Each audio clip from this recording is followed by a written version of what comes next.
Is fox hunting on the way back? Well, this Wednesday, MPs will vote on an amendment to the law which would allow unlimited numbers of hounds to flush out a fox from cover to be shot. Well, this would bring the laws in England into line with those in Scotland. Supporters say this would be a more effective form of controlling foxes and more humane. Opponents say it's a return to fox hunting by the back door. Well, there are 21 hunts in this region, and our reporter Damien O'Neill is at kennels in Whittonstall on the Northumberland-County Durham border. Damien. Yes, well, fox hunting is one of those issues which polarises opinion like few others, and in a few minutes we'll be hearing from somebody who not only objects to fox hunting but also to the proposed amendment to the existing legislation. But first of all, let's hear the thoughts of the chairman of this long-established hunt here in County Durham. For 170 years, the Braes of Derwent Hunt worked the fields and lanes around Whittonstall in pursuit of the fox. Like many other established kennels, it has survived the ban on hunting with dogs and is still a big part of its local community, but public opinion is still firmly against fox hunting. The charge of cruelty is, not surprisingly, rejected by the former hunters themselves. I entirely disagree with that view. It's humane, it's natural, and in my view it's essential, it's necessary. I think a lot of people might accept that foxes do need to be controlled, but yes, disagree with the manner in which you go about it. Well, I mean, it's academic, because at the end of the day this vote is not to repeal hunting, it's merely to amend the Act. The way it used to be done, it was very humane, because you're really taking out sick, injured animals in a very effective way, a way that, I mean, it's happened that way for 5 centuries. Wednesday's vote will not bring back fox hunting, and there is a feeling in some quarters that pre-election hints from the Prime Minister have not been made good. I'm disappointed. I wasn't entirely sure he ever said anything about repealing the ban. I think he said there would be a free vote on fox hunting.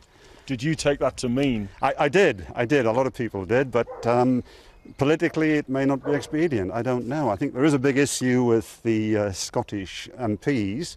This vote brings us into line with Scotland, assuming that it goes through. And this is the most political of issues, isn't it? It's always been divided on party political lines. Yes, it has. Party political lines, and I think ultimately a mistaken concept of class. Do you think that's all it is? Yes, I really do. I think anyone that knows anything about the countryside is in favour of fox hunting the way it was traditionally done. A lot of people don't care, they're ambivalent, and who could blame them? There's more important things going on in the world, isn't there? Well, let me bring you Jonathan Elmer, who was a candidate in Durham City for the Green Party in the general election. Jonathan, as we heard in the piece there, this vote will not bring back fox hunting, but you still have a problem with it.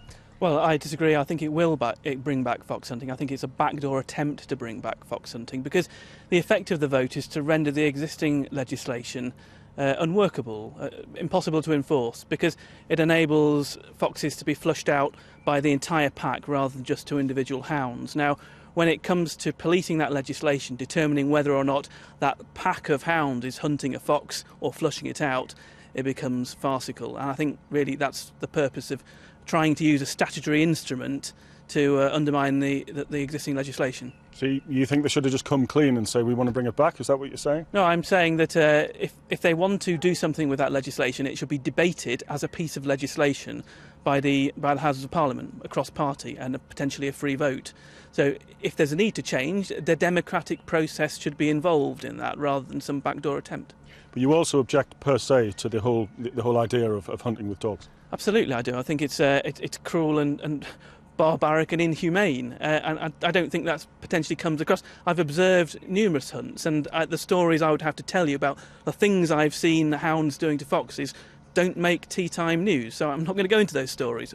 Frankly, appalling. And I just think that when other things like cockfighting and hare coursing and all, and bear pits, that sort of thing, have all disappeared in the 18th, 19th and 20th century, what on earth have we got fox hunting still around for? It's a relic. Well, we don't.